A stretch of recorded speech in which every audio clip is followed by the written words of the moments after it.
conflicto de interés, ya lo advertíamos, o sea, no es de que la Secretaría de Energía se lo sacó, es un as bajo la manga. Queda claro, desde aquella investigación periodística que ustedes publicaban en la revista Contralínea, porque estos personajes están metidos en esta asociación civil que se dedica a litigar contra los proyectos de la 4T, que había un conflicto de interés. Era cuestión de tiempo, Nancy. Sí, y aquí lo interesante, Vicente, es que ya no es solo el trabajo periodístico, sino que un área especializada en el ámbito jurídico, como es esta área jurídica de la Secretaría de Energía, pues ha revisado las condicionantes que tendrían estos dos ministros a la hora de emitir sus votos e incluso pues ha hecho un análisis de cómo han actuado respecto de la propia visión que tiene esta asociación civil, porque si recordamos las coincidencias son muchísimas. Cuando hablamos de que litiga esta asociación civil Instituto Mexicano del Amparo contra los libros de texto, también hay que recordar al mismo tiempo que Luis María Aguilar, este ministro que es integrante de esa asociación civil, es el que entregó los amparos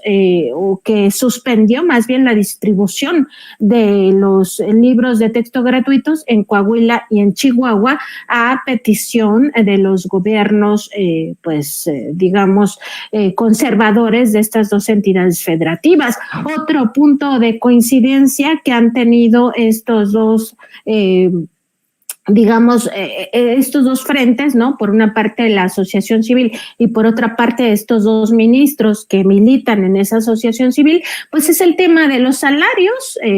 que ganen más que el presidente de la República, los ministros, los magistrados, los jueces, porque esta asociación civil incluso metió un recurso para ser lo que se conoce como amiga de la Corte, eso de amicus curiae, y lo mete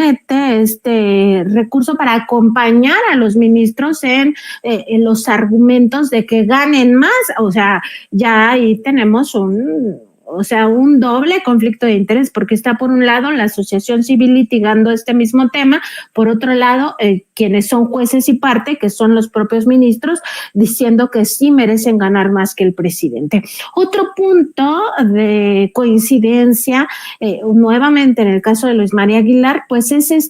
y lo platicamos aquí, Vicente, este intento de este ministro de presentar, porque lo redactó así,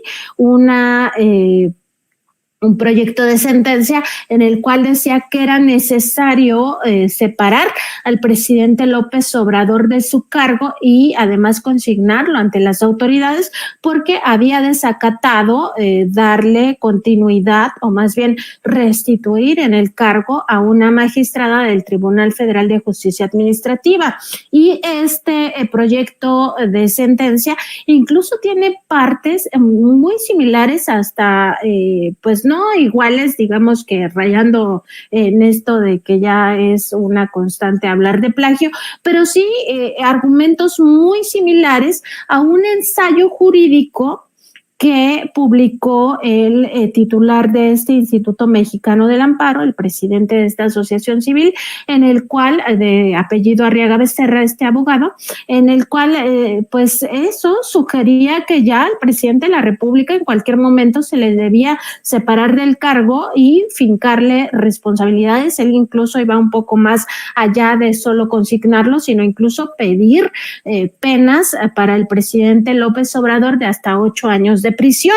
Entonces, son muchos los momentos en los cuales coincide este Instituto Mexicano del Amparo y por eso, digamos que el análisis jurídico de la Secretaría de Energía estaría advirtiendo que es muy probable que se manifieste en un mismo sentido estos dos ministros a la hora de emitir su voto y que sea en contra de la ley eléctrica, porque así lo manifestó el propio presidente del Instituto Mexicano del Amparo en 2021, cuando hace un análisis en noviembre de unos fallos que ya habían empezado a ocurrir, no fallos, sino más bien suspensiones temporales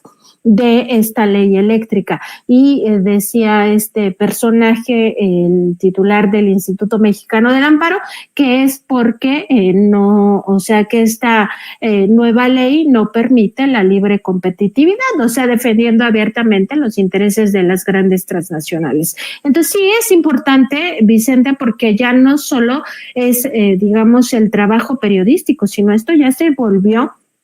un tema jurídico que la propia Corte tendrá que resolver en su momento y pues como decíamos, esto apenas se presentó la semana pasada, el 18 de septiembre, veremos cómo va transcurriendo pues también el análisis que tiene que hacer la Corte, pero lo que sí me parece es que van a tener que dar alguna respuesta tanto la ministra presidenta como los integrantes de la segunda sala.